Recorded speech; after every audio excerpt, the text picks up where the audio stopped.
Turning now to the state of our state, the governor's address less than 2 hours away from laying out his plan for Michigan. We'll be carrying it live for you on woodtv.com and WXSP. We want to start our team coverage tonight live outside of the Capitol, where a small yet determined crowd is gathering. This to continue the protest of the right to work law in our state. 24-Hour News 8's Joe LaFurgey is there. Joe? Hi, Brian. Good afternoon from the state capitol. When the governor gives his speech upstairs, he will hear a lot, will possibly hear a lot trickling in from the crowd outside. Now, we talked about a smaller crowd, but I don't want to put any numbers on it because that is always a bad thing for a journalist to try to do. I will tell you, it does appear to be a slightly smaller crowd than back on December 11th when Right to Work was passed by the legislature and signed into law by the governor. But what you're seeing over here is a very large group on what is the north side of the Capitol gathered, chanting, and then swing around. Here is the front Capitol, the steps of the Capitol. Now, there is another protest going on. The Idle No More folks, the Indian Nations, are also here as well, but the majority of this is union, labor folks, the working folks of Michigan, who are still very, very upset over Right to Work. It's been interesting watching the crowd here. It started out very small, like in the last half hour, it was a much smaller crowd, but it has continued to grow throughout the last 25 minutes.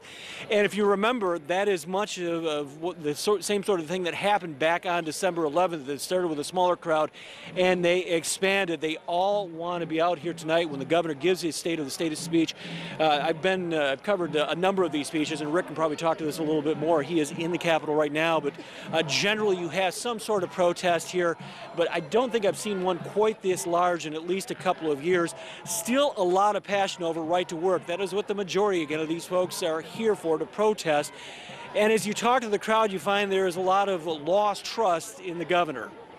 It's unconscionable, some of the decisions that he's made, and we have no faith that he can actually, we can actually depend on anything that he says. Talk a little bit about security here. You'll remember there were some problems back on December 11th. That tent came down with the folks who were actually here supporting Right to Work. We don't see so far anybody here in support of Right to Work. Obviously, that train's kind of left the station, but these folks still think they have a way to send a message inside to get all of that reversed. But we'll talk about security here a little bit. We do see a lot of state police ringing the building. Not quite as many as we saw on December 11th. It was interesting, though. I saw a lot of politicians, obviously, coming through the front door. This is fertile ground for Democrats, obviously. We saw Robert Picano, the Wayne County executive, working the crowd, others like him, but we also saw some of the Republican leadership coming right through that front door. No problems for them getting through. Actually, some of them stopping to take pictures. So a much less agitated, I should say, crowd tonight, but still very adamant, still very passionate over the Right to Work issue. We will be coming back to you throughout the hour and, of course, throughout the evening to let you know what's going on out here. Right now, we're live at the Capitol. Joe LaFurgey, 24-Hour News 8. Okay, Joe LaFurgey giving us a comprehensive view of what's happening on the lawn of the Capitol. Now let's take you inside the Capitol building, where the governor will give his address right at 7 o'clock. 24-Hour News 8's political reporter Rick Albin is live with an outline of some of what Governor Snyder is expected to touch on tonight. Rick?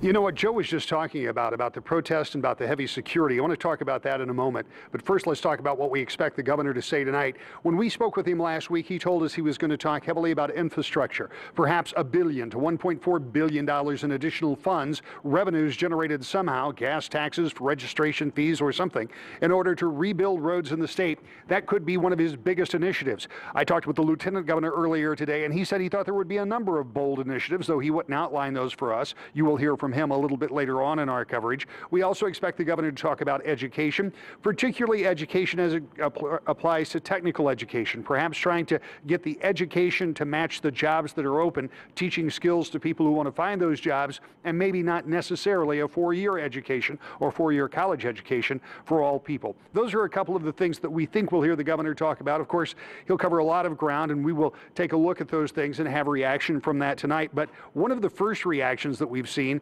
is the convoluted, confusing, and contradictory rules that have been given to the media about covering this event tonight. There have been all kinds of releases that have been going out over the past few days saying where you can be, where you can't be, and a lot of confusion on the part of the people here who are organizing that.